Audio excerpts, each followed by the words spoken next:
Hello বন্ধুরা, আমি চলে এলাম আজকে নতুন রেসিপি নিয়ে। তো এই রেসিপিটা আগেও আমি একবার করে দেখিয়েছি। হ্যাঁ, ছোলার তরকারি কষা কষা করে, কিন্তু আগের যে রেসিপিটা করেছি ওটা আলাদা পদ্ধতিতে করেছি, আর এই যে রেসিপিটা করছি ওটা আলাদা পদ্ধতিতে।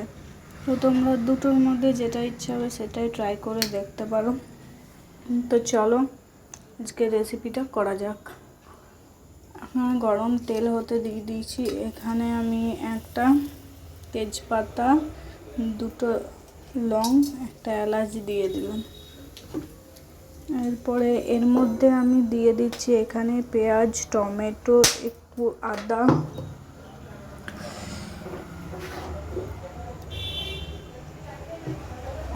আদা আর কাঁচা লঙ্কা বাটা করে সেটা দিয়ে দিলাম।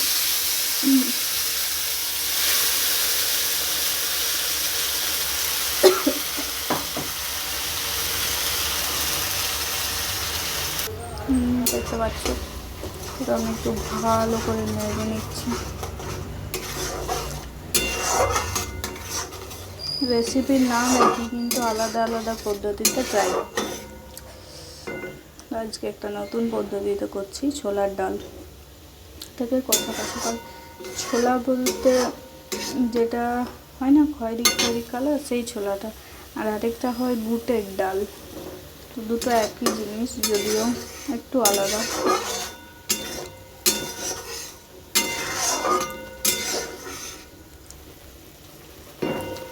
দেখতে পাচ্ছ, এবার এর মধ্যে আমি অ্যাড করে দেবো হলুদ, নুন, জিরে গুঁড়ো, ধনে গুঁড়ো, একটু মিট মশলা, একটু কাশ্মীরি লঙ্কা গুঁড়ো, সবগুলো একসাথে জলের সাথে একটু জলে মিক্স করে তারপর এর মধ্যে দিয়ে দেবো। তো চলো দেখতে থাকো।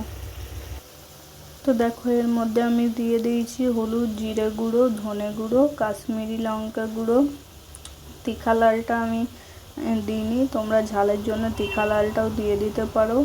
আর দিয়েছি মিট মশলা আর গরম মশলা আর চিনি। তো এগুলো সব আমি একসাথে একটু জলের সাথে দিয়ে দিলাম। দেখতে পাচ্ছি চিনির দানাগুলো।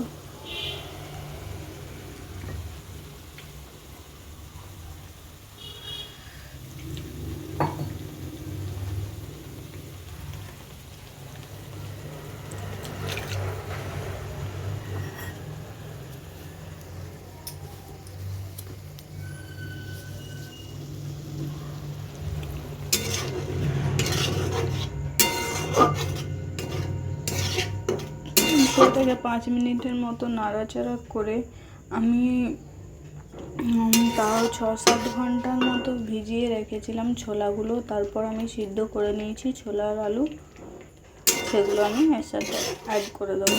আগে এটা একটু কষিয়ে নিই।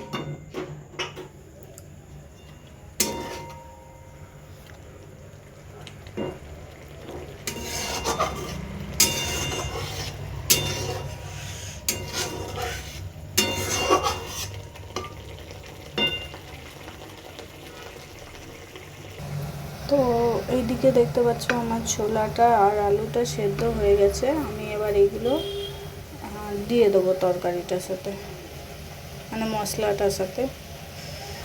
তো দেখো, আমি একে একে সব ছোলা আর আলুটাকে অ্যাড করে নিয়েছি। আর এটাকে ভালো করে মিশিয়ে, যত রান্নাতে কষাবে, যে কোনো রান্না করো, যত বেশি রান্নাটাকে কষাবে তত বেশি টেস্ট আসবে। বিশেষ করে মাংসর ক্ষেত্রে যত বেশি কষাবে না, তত বেশি টেস্টটা আরও সুন্দর চলে আসে, খেতে আরও সুন্দর লাগে।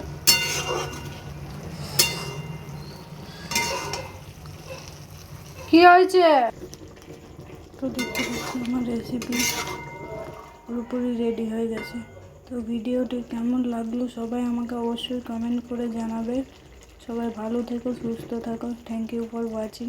Tata, bye by.